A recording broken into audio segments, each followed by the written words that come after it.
విశ్వాసము.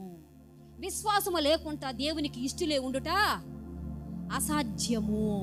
మనం అందరం గమనించాం దాన్ని. హల్లెలూయా. హెబ్రీ రాసిన పత్రిక 11 ఎత్తద్దు. హెబ్రీ రాసిన పత్రిక 11:6లో రాయబడింది, విశ్వాసము లేకుండా దేవునికి ఇష్టలే ఉండుట అసాధ్యము. దేవుడు నీకు ఎదురుపడినప్పుడు, దేవుడు నిన్ను చూసినప్పుడు తన శిష్యుల వైపు చూసి ఏమడిగాడు దేవుడు? నీ విశ్వాసం ఎక్కడా? ఏమడిగాడు దేవుడు? నీ విశ్వాసం ఎక్కడా? లూకాసు సువార్త 5వ అధ్యాయం, లూకాసు సువార్త 8వ అధ్యాయం 25వ వచనంలో ఉంది, నీ విశ్వాసం ఎక్కడ? రేపు దేవుడు నువ్వు ఎదుర్కొన్నప్పుడు నీ విశ్వాసం ఎక్కడ అని అడుగుతాడు దేవుడు. హల్లెలూయా. విశ్వాసము ద్వారా రోగాలు పోతాయి, విశ్వాసము ద్వారా పాపాలు క్షమించబడతాయి. లూకాసు సువార్త 5వ అధ్యాయం 20వ వచనంలో మనం చూడగలం. విశ్వాసము ద్వారా మోషే దేవుని ఇల్లంతట్లో నమ్మకస్తుడుగా ఉంటూ ఎర్ర సముద్రమును, ఆకాశము నుండి ఆహారం మన్నాను, బండ నుండి నీళ్లను నమ్మకము ద్వారా, ఎంత అసాధ్యమైన కార్యాలు అవన్నీ, బండ్లో ఉంచి అన్ని లక్షల మందికి నీళ్లు రావడం చేయగలమా మనము? అంత అద్భుతం. ఎంత నమ్మకం ఉంటే బండ నుంచి నీళ్లు రావడం ఎడారిలో, ఎంత నమ్మకం ఉంటే ఆకాశం నుంచి దేవతలు తినే భోజనం భూమి మీదకి రావడం. దేవుడి ఇల్లంతటో నమ్మకం విశ్వాసము ద్వారా. హల్లెలూయా. మనం హెబ్రీ పత్రిక 3:2లో చూడగలం. హెబ్రీ 11:21లో విశ్వాసము ద్వారా యాకోబు తన మనవల్ని ఆశీర్వదించాడు. విశ్వాసము గొప్పది, అమూల్యమైనది. నీ విశ్వాసము అమూల్యమైనది, దానికి మూల్యం చెల్లించలేం. దేవుని రక్తంతో కొన్నాడు దాన్ని. ఈ భూమి మీద దేనితో కొనలేము దాన్ని. యేసు రక్తంతో కొన్నాడు నీ యొక్క విశ్వాసాన్ని. అమూల్యమైనది అది. ఆ విశ్వాసము అందరికీ రాదండి. చచ్చి వచ్చే వాళ్ళకి అందరికి ఉండదు, కొందరికి ఉంటుంది. అది గుర్తుపెట్టుకోండి. మూడో విషయం, మీలో విశ్వాసం ఉందా? కొరింథీ రాసిన 2వ పత్రిక 13వ అధ్యాయము 5వ వచనం.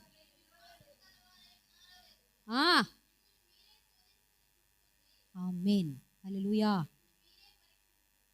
మీకే వదిలేస్తున్నాడు. మీకు ఎవరి మీద నమ్మకం ఉందో, ఎంత నమ్మకం ఉందో, ఎలాంటి నమ్మకం ఉందో మీకే వదిలేస్తున్నాడు దేవుడు. మీలో విశ్వాసము ఎంతో గొప్పది. విశ్వాసము లేకుండా దేవునికి ఇష్టలుగా మనం బ్రతకలేము కనుక విశ్వాసం తర్వాత ఏముందండి అంటే, పరలోక రాజ్యానికి సమృద్ధిగా వెళ్ళడానికి దేవుడు కొన్ని 8 గుణ లక్షణాలు మనకు చెప్పాడు కదా. దాంట్లో విశ్వాసం రెండోది. ఈరోజు మంచి గుణము ఎలా వస్తుంది? మంచోళ్ళతో ఉంటే వస్తుంది. ఇంకా మంచి గుణం ఎలా వస్తుంది? చాలా మంచోడ్రా అతను. మంచి గుణం ఎలా వస్తుంది? చాలా మంచోడ్రా, పడిపోయిన లేవనెత్తాడు రతన, సహాయం చేస్తాడు రతన, మంచోడు రతన. పనుల వల్ల దేవుడు ఏం చెప్తున్నాడంటే, మంచి మనసు ఎలా వస్తుందంటే, మంచిగా ఆలోచించటం వల్ల, మంచిగా పనులు చేయడం వల్ల మంచిగా జీవించగలవు. హల్లెలూయా. నిజమవుతా? మంచిగా ఆలోచించడం వల్ల నువ్వు మంచిగా ఉంటావు. మంచిగా ఆలోచించడం వల్ల నువ్వు మంచోడు అవుతావు. నీ ఆలోచనలే నీ జీవితం, నీ ఆలోచనే నీ జీవితం. అందుకే దేవుడు చెప్తున్నాడు, మంచి మనసు, సద్గుణం. యేసు యొక్క గుణ లక్షణాల్లో రెండవది మంచి మనస్సు. ఈ మంచి మనసు ఎలా వస్తుంది? ఈ మంచి మనసు ఎలా వస్తుందంటే, మంచిగా ఆలోచించడం వల్ల వస్తుంది, మంచిగా జీవించడం వల్ల వస్తుంది, మంచి పనులు చేయడం వల్ల వస్తుందా రాదా? వస్తుంది. హల్లెలూయా. ఏం చెప్తున్నానంటే, ఇది కూడా దేవుని యొద్ద నుంచే వస్తుంది మనకి. ఈ మంచి మనసు అనేది ఎక్కడి నుంచి వస్తుంది చెప్పండి? ఎలా వస్తుంది?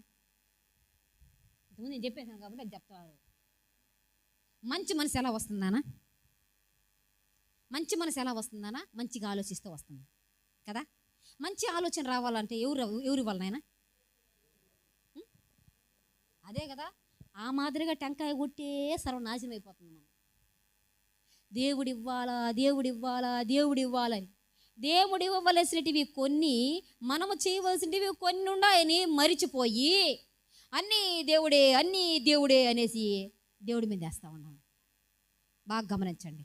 మంచి మనస్సు కలిగిన వారికి దేవుడు, బాగా గమనించండి, మంచిగా ఆలోచించే వారికి మంచి జీవితాన్ని దేవుడు అనుగ్రహిస్తాడు. ముందు ఆలోచన నీది, తర్వాత దానికి ఆయు దేవుడు పోస్తాడు. దేవుడిచ్చేది ఏం తెలుసా? మంచి ఆలోచించినప్పుడు జీవించటానికి దేవుడు శక్తినిస్తాడు నీకు. చూశాడు, ఓ వీడు మంచిగా ఆలోచిస్తాడు, ఓ సహాయం చేయాలని ఆలోచిస్తున్నాడు ఇతను, ఓకే వీడికి ధనం ఇవ్వాలి అనుకుంటాడు దేవుడు. ఇతని ఆలోచన చూశాడు దేవుడు. ఇతని ఆలోచన చూసి, ఓ ఇతను అందరికి హెల్ప్ చేయాలనుకుంటున్నాడు, ఇతనికి ఐశ్వర్యం ఇవ్వాలా అనిస్తాడు దేవుడు. ఇదే 2 కొంపలు కూల్చాలని ఆలోచిస్తున్నది, 10 కొంపలు కూల్చమ్మా అని దురాత్మనిస్తాడు. అర్థమవుతుంది నాన్న? దేవుడిచ్చేది ఏం తెలుసా? ముందు నీ దగ్గర ఏముందో చూసి దేవుడిస్తాడు. నువ్వు మంచిగా ఆలోచిస్తే నీకు మంచికి అభిషేకాన్ని ఇచ్చి మంచికి ఆయుష్ను పోసి నిన్ను ఇంకా మహామంచిగా చేస్తాడు. నువ్వు చెడుగా ఆలోచిస్తే చెడుకి నీకు చెడు దయ్యాలు నీకు వేసి నువ్వు పరమ చెడ్డడుగా అయ్యేట్టుగా దేవుడు నిన్ను అభిషేకిస్తాడు. అర్థమవుతుందా? ఇప్పుడు మంచిగా అవ్వడం చెడ్డగా అవ్వడం ఎవరి చేతిలో ఉంది? ఎవరి చేతిలో ఉంది? బాగా గమనించండి. ఎగ్జాంపుల్ మీకు ఒక విషయం చెప్తాను. దేవుడు ఉదయకాలం సూర్యుని చేస్తున్నాడా? సూర్యుడు ఒక్కడే. సూర్యుని కిరణాలు సూర్యుని దగ్గర నుంచి వస్తుండగా ప్రతి చెట్టు మీద పడుతుందా?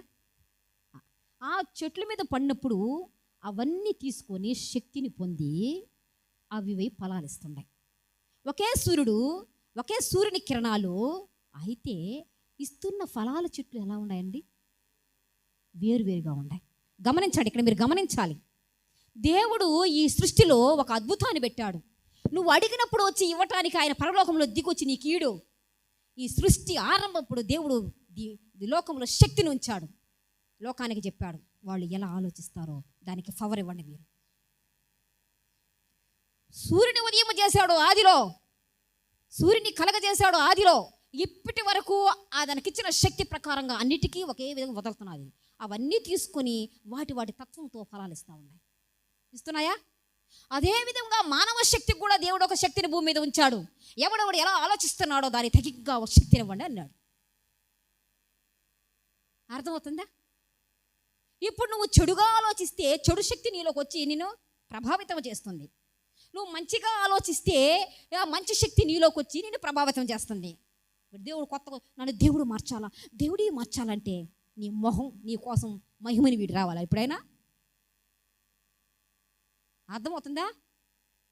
నీ ఆలోచన, నీ జీవితం ఎలా ఆలోచిస్తున్నావు? నువ్వు? మనిషి పై రూపం చూస్తాడు, దేవుడు హృదయ ఆలోచనలు చూస్తాడు. తప్పించుకోగలవా? ఎందుకు నీ బ్రతుకు ఇలా ఉంది? ఎందుకు నీ స్థితి ఇలా ఉంది? ఎందుకు నీ ఆరోగ్యం ఎలా ఉంది?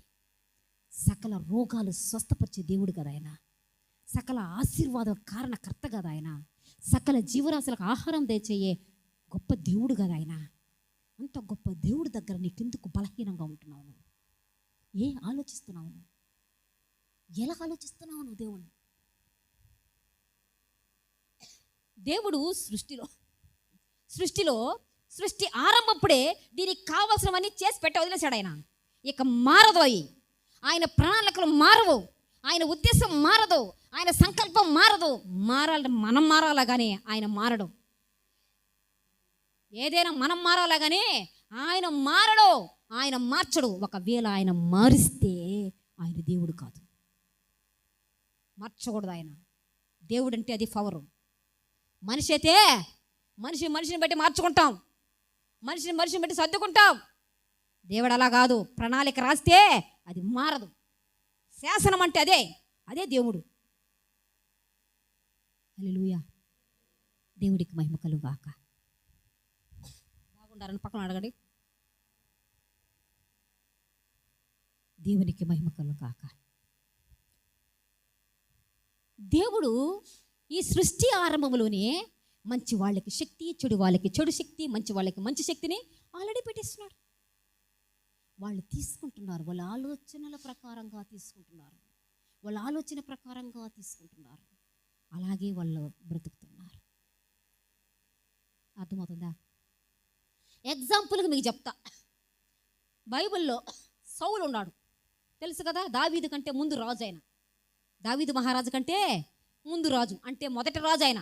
సౌలు మంచి మనసు కలిగి మంచి ఆలోచనలు కలిగి ఉన్నప్పుడు ఆయన చూసి దేవుడు, సౌలు మంచి ఆలోచనలు కలిగినప్పుడు, మంచిగా ఉన్నప్పుడు దేవుని దగ్గర నుంచి దేవుని ఆత్మ వచ్చి సౌలు మీద దిగుతుంది. అందరూ తెలుసు కదా, అభిషేకంతో ఆయన మైమరిచి దేవుని ఆరాధిస్తాడు కదా. అదే సౌలు దావీదు మహారాజు అతనితో కూడా వచ్చి 10,000 మందిని చంపిన దానికి, గొలియాతును చంపిన దానికి దావీదుని అందరూ పొగుడుతుంటే హృదయములో అతని మీద ద్వేషం వస్తుంది, కుట్ర వస్తుంది. చెడు మనసు వచ్చినప్పుడు అదే దేవుడి దగ్గర నుంచి దురాత్మ చేత మంది దిగుతుంది. హల్లెలూయా. అర్థమవుతుందా? దురాత్మ దేవుడి దగ్గర నుంచి వచ్చి ఆయన దగ్గరకు వస్తుంది. కుళ్ళు, కుట్ర, ద్వేషం, పగ, ఒకరి మీద ఈర్ష సాతానికి సంబంధించినప్పుడు నీ మీద దైవ శక్తి ఉందని అర్థం. అది ఆటోమేటిక్గా నువ్వు శాస్త్రం చూపించుకోవాలా, దీపం పెట్టుకొని చూపించుకోవాలా, పాస్టర్ గారు ఏం జరుగుతుందని అడగబల్లా, పాస్టర్ గారు నా జీవితం ఏందని అడగబల్లా, ప్రవచించమని చెప్పబల్లా. నీ గురించి నీకే తెలుసు, నీ మనసు నీకు తెలుసు. ఇంకొకరికేం తెలుసా? పక్కన వాళ్ళకి. నీ మనసు నీకే తెలుసు. నువ్వు ఎలాంటి బుద్ధి కలదానివి, నువ్వు ఎలా ఆలోచిస్తున్నావో, ఒకరి పట్ల ఎలా ఆలోచిస్తున్నావో, నీ పట్ల ఎలా ఆలోచిస్తున్నావో అన్నీ నీకు తెలుసు బాగా. మనిషి ఉంటే ఒక మాట, మనిషి లేకపోతే ఒక మాట. దేవుడు నన్ను మరచి దెయ్యపు ఆత్మలతో దేవుని బిడ్డలని పేరు పెట్టుకునే నాటకాలు వేస్తున్నా, కుటుంబాలు పాడు చేసుకుంటూ దేవుని నామాన్ని దూషణ పాలు చేస్తున్నారు. యేసు ప్రభు బిడ్డలు చూడరా, వాళ్ళ ఇంటికి ఏందిరా ఆ పాతకం వచ్చిందా?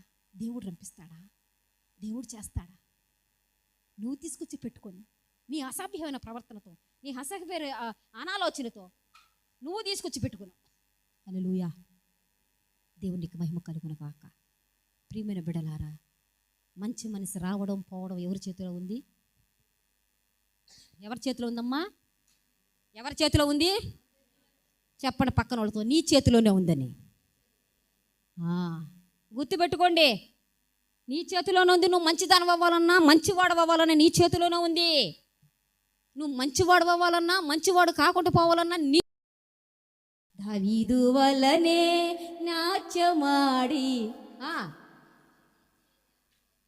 యేసయ్యా స్తోత్రము, యేసయ్యా స్తోత్రము.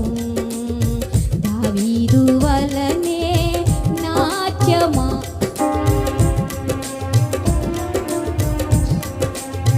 దావీదు వలనే నాట్యమాడి తండ్రిని స్తుతించెదను. తండ్రింట్లో ఎల్లప్పుడు సంతోషమే, ఆటలు పాటలు ఇక్కడేగా.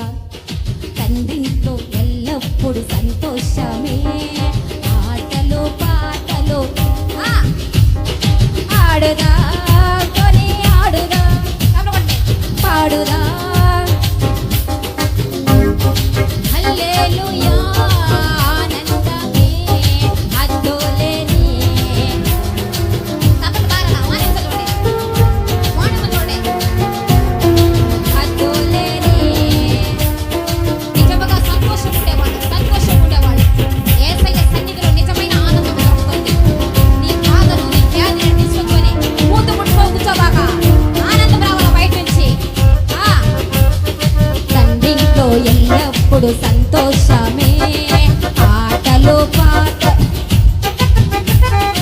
ఆడుదా కొని ఆడుదా, పాడుదా నాట్యమాడుదా. హల్లెలూయా ఆనందమే అద్దులేని. హల్లెలూయా. పక్కన చదివిస్తే నవ్వుతా పడండి, పక్కన చదివిస్తే నవ్వుతా పడండి. పళ్ళు బొప్పరెడ్డి పండు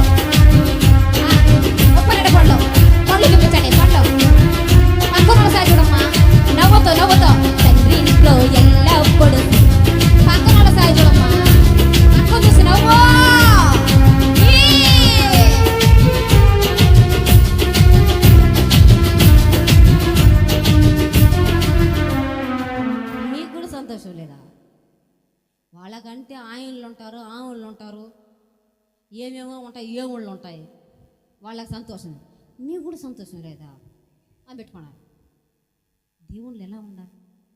దేవుళ్ళు ఎలా ఉండాలి? అసలు ఎంత ఆనందం తెలుసా దేవుళ్ళ? మీ ముఖాన్ని చూసినప్పుడు నాకు ఎంత ఆనందం తెలుసా? నా ముఖం చూసి మీకు ఎంత ఆనందం తెలుసా? దేవుని అభిషేకం పొందిన వారిని చూసినప్పుడు. నీ మహిమను ధరించిన పరిశుద్ధులు నా కంట పడగానే నీ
దేవునికి మహిమ కలుగాక. మంచిగా ఆలోచించు, మంచిగా జీవించగల. మంచిగా ఆలోచించలేకపోతుంటే మంచిగా ఉన్న నా పరిశుద్ధ గ్రంథాన్ని చదువు. నా దేవుడు మాకిచ్చిన పరిశుద్ధ గ్రంథం, నా దేవుడు ఆలోచనలు ఇవి. ఈ ఆలోచనలు నువ్వు చదువు, నీకు మంచి ఆలోచనలు వస్తాయి, నీకు మంచి జీవితం ఈ లోకంలోకి వస్తుంది. హల్లెలూయా. మంచి ఆలోచనలు వస్తాయి, మంచి జీవితం వస్తుంది. మంచిగా ఉంటే ఆలోచిస్తే మంచి పవర్ మన మీదకి వచ్చి మనం మహా మంచోడు అయిపోతాం. అర్థమైపోయింది. ఇప్పుడు మంచి ఊరి చేతిలో ఉంది, చెడు ఊరి చేతిలో ఉంది. నువ్వు మంచిదానం అవ్వాలన్నా నీ చేతిలోనే ఉంది. నువ్వు చెడ్డోడు అవ్వాలన్నా, మంచోడు అవ్వాలన్నా ఆ ఇంటి సంగతులన్నీ ఈ ఇంటికి చెప్పేవమ్మా, ఈ ఇంటి విషయాలన్నీ ఆ ఇంటికి చేర్చేవమ్మా. అంతేనా? ఆ